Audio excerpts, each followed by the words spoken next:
A Tale of Two Cities by Charles Dickens. Book the Third. The Track of a Storm. Chapter 1. In Secret. The traveller fared slowly on his way who fared towards Paris from England in the autumn of the year 1792. More than enough of bad roads, bad equipages, and bad horses he would have encountered to delay him, though the fallen and unfortunate King of France had been upon his throne in all his glory. But the changed times were fraught with other obstacles than these. Every town gate and village taxing house had its band of citizen patriots with their national muskets in a most explosive state of readiness, who stopped all comers and goers, cross-questioned them, inspected their papers, looked for their names in lists of their own, turned them back or sent them on, or stopped them and laid them in hold as their capricious judgment or fancy deemed best for the dawning republic, one and indivisible, of liberty, equality, fraternity, or death. A very few French leagues of his journey were accomplished when Charles Darnay began to perceive that for him, along these country roads, there was no hope of return until he should have been declared a good citizen at Paris. Whatever might befall now, he must on to his journey's end. Not a mean village closed upon him, not a common barrier dropped across the road behind him, but he knew it to be another iron door in the series that was barred between him and England. The universal watchfulness so encompassed him that if he had been taken in a net, or were being forwarded to his destination in a cage, he could not have felt his freedom more completely gone. This universal watchfulness not only stopped him on the highway 20 times in a stage, but retarded his progress 20 times in a day by riding after him and taking him back, riding before him and stopping him by anticipation, riding with him and keeping him in charge. He had been days upon his journey in France alone, when he went to bed tired out in a little town on the high road, still a long way from Paris. Nothing but the production of the afflicted Gabel's letter from his prison of the Abbaye would have got him on so far. His difficulty at the guard-house in this small place had been such that he felt his journey to have come to a crisis, and he was therefore as little surprised as a man could be to find himself awakened at the small inn to which he had been remitted until morning in the middle of the night. Awakened by a timid local functionary and 3 armed patriots in rough red caps and with pipes in their mouths who sat down on the bed. "Emigrant," said the functionary, "I am going to send you on to Paris under an escort." "Citizen, I desire nothing more than to get to Paris, though I could dispense with the escort." "Silence!" growled a red cap, striking at the coverlet with the butt end of his musket. "Peace, aristocrat." "It is as the good patriot says," observed the timid functionary. "You are an aristocrat, and must have an escort, and must pay for it." "I have no choice," said Charles Darnay. "Choice! Listen to him!" cried the same scowling red cap, "as if it was not a favor to be protected from the lamp iron." "It is always as the good patriot says," observed the functionary. "Rise and dress yourself, emigrant." Darnay complied and was taken back to the guard-house, where other patriots in rough red caps were smoking, drinking, and sleeping by a watch-fire. Here he paid a heavy price for his escort, and hence he started with it on the wet roads at 3 o'clock in the morning. The escort were 2 mounted patriots in red caps and tricolored cockades, armed with national muskets and sabres, who rode one on either side of him.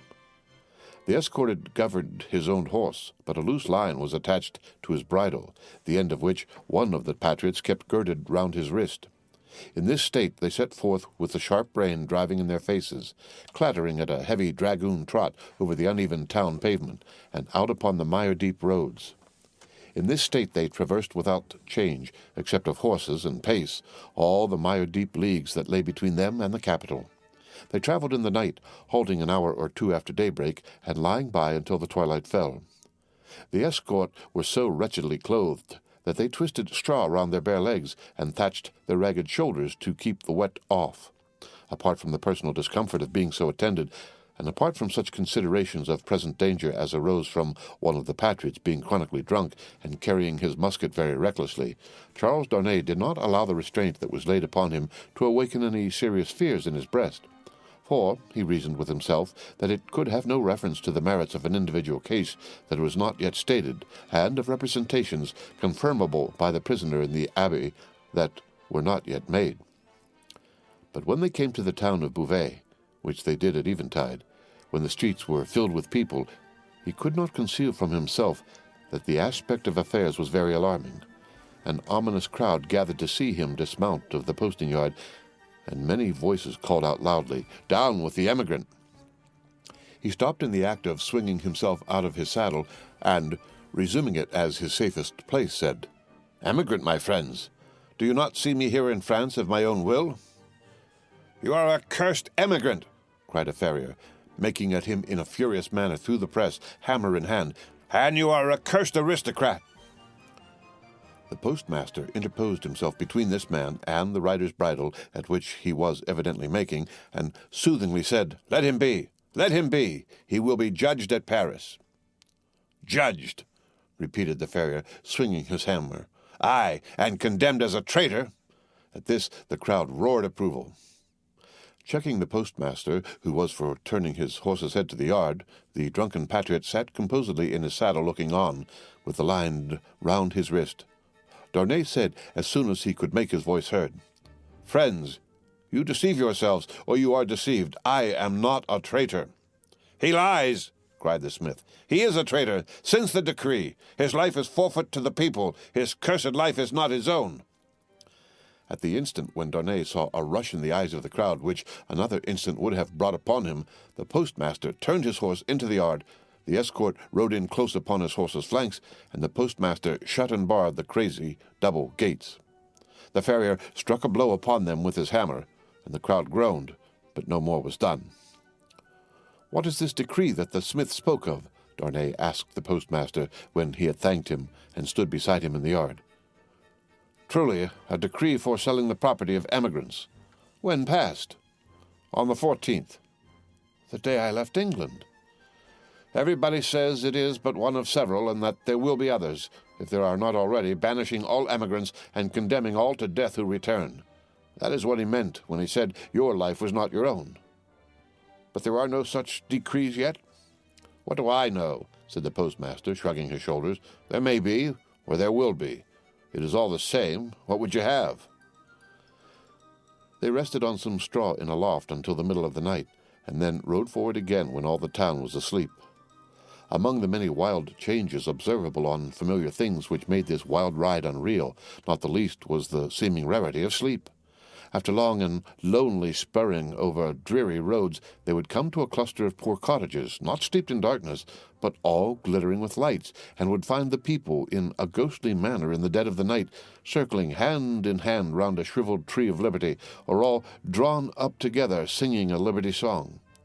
Happily, however, there was sleep in Beauvais that night to help them out of it, and they passed on once more into solitude and loneliness, jingling through the untimely cold and wet among impoverished fields that had yielded no fruits of the earth that year, diversified by the blackened remains of burnt houses, and by the sudden emergence from ambuscade and sharp reining up across their way of patriot patrols on the watch on all the roads. Daylight at last found them before the wall of Paris. The barrier was closed and strongly guarded when they rode up to it. "Where are the papers of this prisoner?" demanded a resolute-looking man in authority who was summoned out by the guard. Naturally struck by the disagreeable word, Charles Darnay requested the speaker to take notice that he was a free traveller and French citizen in charge of an escort which the disturbed state of the country had imposed upon him, and which he had paid for. "Where," repeated the same personage, without taking any heed of him whatever, "are the papers of this prisoner?" The drunken patriot had them in his cap and produced them. Casting his eyes over Gabel's letter, the same personage in authority showed some disorder and surprise, and looked at Darnay with a close attention. He left escort and escorted without saying a word, however, and went into the guard-room. Meanwhile they sat upon their horses outside the gate. Looking about him while in this state of suspense, Charles Darnay observed that the gate was held by a mixed guard of soldiers and patriots, the latter far outnumbering the former, and that while ingress into the city for peasants' carts bringing in supplies, and for similar traffic and traffickers, was easy enough, Egress, even for the homeliest people, was very difficult. A numerous medley of men and women, not to mention beasts and vehicles of various sorts, was waiting to issue forth, but the previous identification was so strict that they filtered through the barrier very slowly. Some of these people knew their turn for examination to be so far off that they lay down on the ground to sleep or smoke, while others talked together or loitered about. The red cap and tricolour cockade were universal, both among men and women. When he had sat in his saddle some half-hour taking note of these things, Darnay found himself confronted by the same man in authority who directed the guard to open the barrier. Then he delivered to the escort, drunk and sober, a receipt for the escorted, and requested him to dismount. He did so, and the two patriots, leading his tired horse, turned and rode away without entering the city. He accompanied his conductor into a guard-room smelling of common wine and tobacco, where certain soldiers and patriots asleep and awake, drunk and sober, and in various neutral states between sleeping and waking, drunkenness and sobriety, were standing and lying about. The light in the guard-house, half derived from the waning oil lamps of the night and half from the overcast day, was in a correspondingly uncertain condition. Some registers were lying open on a desk, and an officer of a coarse, dark aspect presided over these. "Citizen Defarge," he said to Darnay's conductor as he took a slip of paper to write on, "is this the emigrant Alvremont?" "This is the man." "Your age, Alvremont?" 37. "Married, Alvremont?" "Yes." "Where married?" "In England." "Without doubt. Where is your wife, Alvremont?" "In England." "Without doubt. You are consigned, Alvremont, to the prison of La Force." "Just heaven!" exclaimed Darnay. "Under what law, and for what offence?" The officer looked up from his slip of paper for a moment. "We have new laws, Alvremont, and new offences since you were here." He said it with a hard smile and went on writing.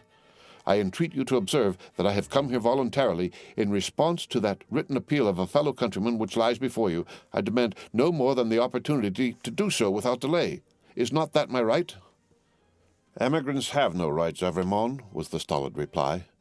The officer wrote until he had finished, read over to himself what he had written, signed it, and handed it to Defarge with the words, "In secret." Defarge motioned with the paper to the prisoner that he must accompany him. The prisoner obeyed, and a guard of 2 armed patriots attended them. "Is it you?" said Defarge in a low voice as they went down the guard-house steps and turned into Paris, "who married the daughter of Dr. Manette, once a prisoner in the Bastille that is no more?" "Yes," replied Darnay, looking at him with surprise. "My name is Defarge, and I keep a wine shop in the Quarter Saint-Antoine. Possibly you have heard of me?" "My wife came to your house to reclaim her father. Yes." The word wife seemed to serve as a gloomy reminder to Defarge to say with sudden impatience, "In the name of that sharp female newly born and called La Guillotine, why did you come to France?" "You heard me say why a minute ago. Do you not believe it is the truth?" "A bad truth for you," said Defarge, speaking with knitted brows and looking straight before him. "Indeed, I am lost here. All here is so unprecedented, so changed, so sudden and unfair, that I am absolutely lost. Will you render me a little help?" "None." Defarge spoke, always looking straight before him. "Will you answer me a single question?" "Perhaps, according to its nature. You can say what it is." In this prison that I am going to so unjustly, shall I have some free communication with the world outside?" "You will see." "I am not to be buried there, prejudged and without any means of presenting my case?" "You will see." "But what then? Other people have been similarly buried in worse prisons before now." "But never by me, Citizen Defarge." Defarge glanced darkly at him for answer, and walked on in a steady and set silence. The deeper he sank into this silence, the fainter hope there was, or so Darnay thought, of his softening in any slight degree. He therefore made haste to say, "It is of the utmost importance to me, you know, citizen, even better than I of how much importance, that I should be able to communicate to Mr. Lorry of Tellson's Bank, an English gentleman who is now in Paris, the simple fact, without comment, that I have been thrown into the prison of La Force. Will you cause that to be done for me?" "I will do," Defarge doggedly rejoined, "nothing for you. My duty is to my country and the people. I am the sworn servant of both. Against you, I will do nothing for you." Charles Darnay felt it hopeless to entreat him further, and his pride was touched besides. As they walked on in silence, he could not but see how used the people were to the spectacle of prisoners passing along the streets. The very children scarcely noticed him. A few passers turned their heads, and a few shook their fingers at him as an aristocrat. Otherwise, that a man in good clothes should be going to prison was no more remarkable than that a laborer in working clothes should be going to work. In one narrow, dark, and dirty street through which they passed, an excited orator, mounted on a stool, was addressing an excited audience on the crimes against the people of the king and the royal family. The few words that he caught from this man's lips first made it known to Charles Darnay that the king was in prison, and that the foreign ambassadors had, one and all, left Paris. On the road, except at Beauvais, he had heard absolutely nothing. The escort and the universal watchfulness had completely isolated him. That he had fallen among far greater dangers than those which had developed themselves when he left England, he of course knew now. That perils had thickened about him fast, and might thicken faster and faster yet, he of course knew now. He could not but admit to himself that he might not have made this journey if he could have foreseen the events of a few days, and yet his misgivings were not so dark as, imagined by the light of this later time, they would appear. Troubled as the future was, it was the unknown future, and in its obscurity there was ignorant hope. The horrible massacre, days and nights long, which, within a few rounds of the clock, was to set a great mark of blood upon the blessed garnering time of harvest, was as far out of his knowledge as if it had been 100,000 years away. The sharp female newly born and called La Guillotine was hardly known to him, or to the generality of people by name. The frightful deeds that were to be soon done were probably unimagined at that time in the brains of the doers. How could they have a place in the shadowy conceptions of a gentle mind? Of unjust treatment in detention and hardship, and in cruel separation from his wife and child, he foreshadowed the likelihood or the certainty. But beyond this he dreaded nothing distinctly. With this on his mind, which was enough to carry into a dreary prison courtyard, he arrived at the prison of La Force. A man with a bloated face opened the strong wicket, to whom Defarge presented the emigrant of Raymond. "What the devil! How many more of them?" exclaimed the man with the bloated face. Defarge took his receipt without noticing the exclamation, and withdrew with his two fellow patriots. "What the devil, I say again!" exclaimed the jailer, left with his wife. "How many more?" The jailer's wife, being provided with no answer to the question, merely replied, "One must have patience, my dear."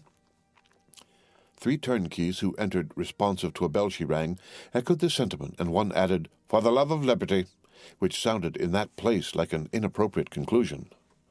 The prison of La Force was a gloomy prison, dark and filthy, and with a horrible smell of foul sleep in it. Extraordinary how soon the noisome flavor of imprisoned sleep becomes manifest in all such places that are ill cared for.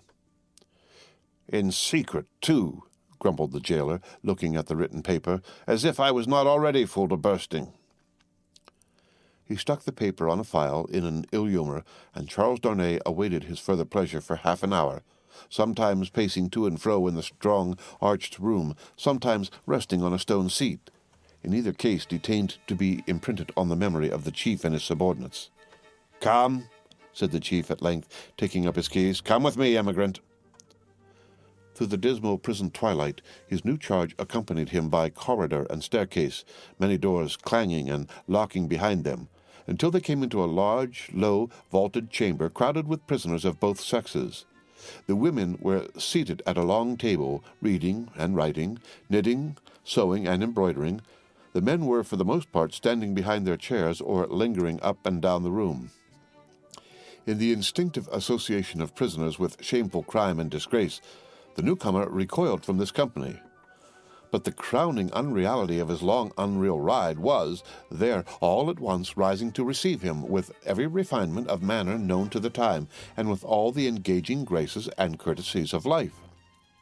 So strangely clouded were these refinements by the prison manners and gloom, so spectral did they become in the inappropriate squalor and misery through which they were seen, that Charles Darnay seemed to stand in a company of the dead.